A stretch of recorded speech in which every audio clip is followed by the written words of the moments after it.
much of a game. It was Brown and Henry for the Titans. Missing DeForest Buckner was massive for the Colts. A great player, 45-26 though.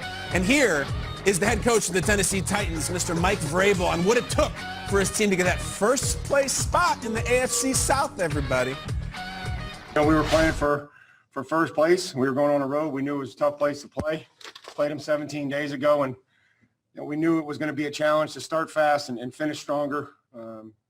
Give the Colts a lot of credit. They had played extremely well in the second half of football games. That's a testament to them and their team. Just proud of the way that our guys finished, though. Colts could not contain Derrick Henry. Here's the AFC playoff picture now. The Titans move up into the division leaders column. Good for them. The Colts drop down into the wild card. Henry, Titans offense put on a show in this battle for the AFC South. Nate, what did you learn about both of these teams really in this game? It was more about the Titans than it was the Colts, and I feel like Derrick Henry is the single most significant player in the NFL. I don't want to call him the most important or the most valuable. Sure, he's the leading. I feel like he should be in the league for MVP votes right now. But I'm talking about single most important. What do I mean by that? If you're a good quarterback and your receivers have an off day and drop the ball, you can't do anything about it. If you have a good defense and like Chicago Bears, you just don't have it that day, your team can't do anything about it. But Derrick Henry is playing so well, and he heats up this time of year. So imagine that. If history has told us that he's going to get stronger and faster as the weather gets colder and uglier, his game becomes more important.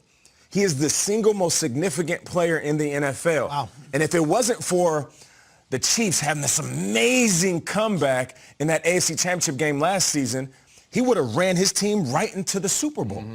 So I feel like Derrick Henry, with the way that he is running and running through strong defenses, I know the Colts are missing a few guys.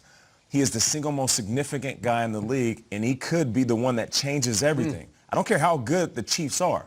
If you can't stop Derrick Henry, which they did, I'll give him credit for last year, but this seems like a different, even more motivated. It's a good take, Nate. It is. I mean, we saw the Chiefs lose Matt Mahomes last year. They kept their head afloat. They kind of did their thing. If Derrick Henry just evaporates from the Tennessee Titans, they haven't have a team. Who's his backup? Jeremy McNichols? It's not like this Nick Chubb, Kareem Hunt situation. He is the franchise. It's awesome. And I just keep coming back to this with all these teams. I don't care what happened in September and October. The Titans lost to the Bengals.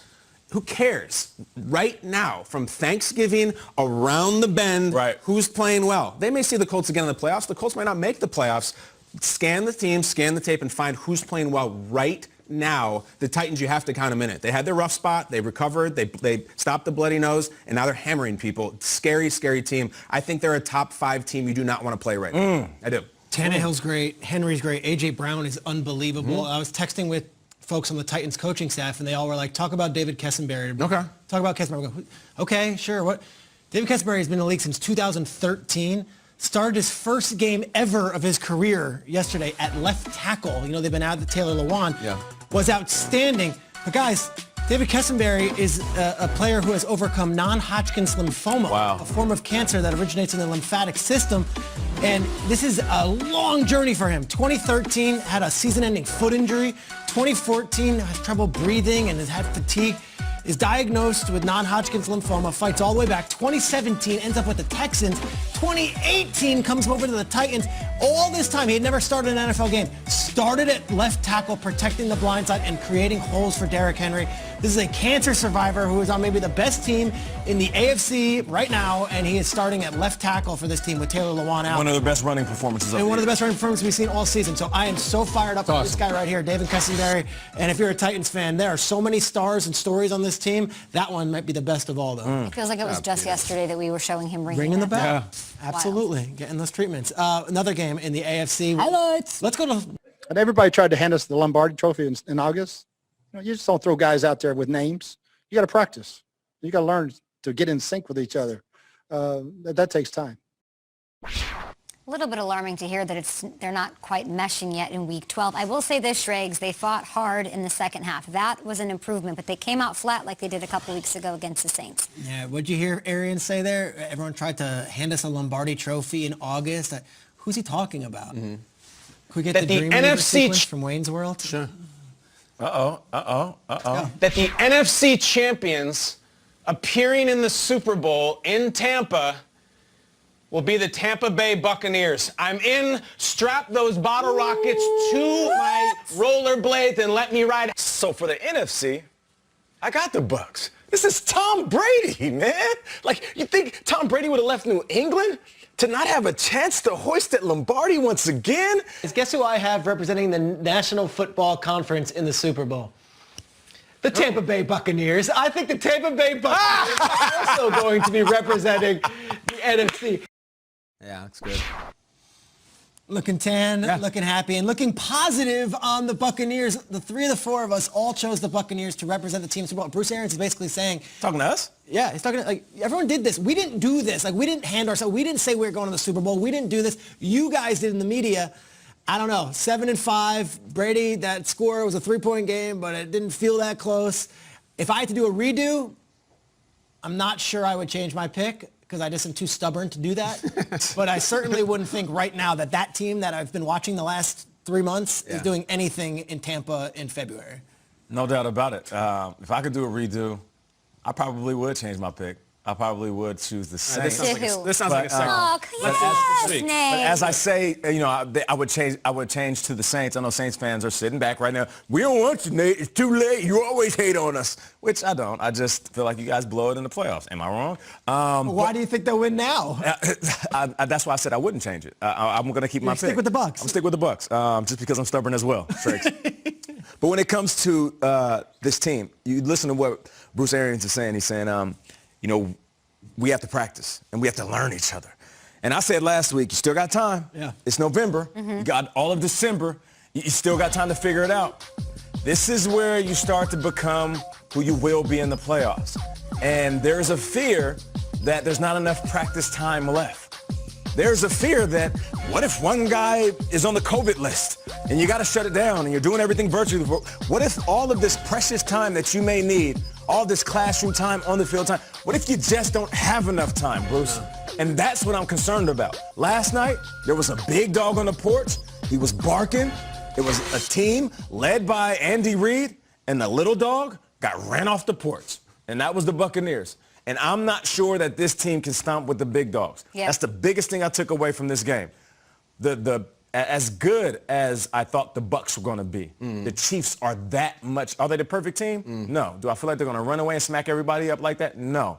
But as far as these two squads, who were my Super Bowl picks, they're so different that I don't even see the Bucs competing with these guys a month from now. But you don't change your NFC pick, because if you did that now, you would just change to whoever is the best team right now. Right. It's not about right now.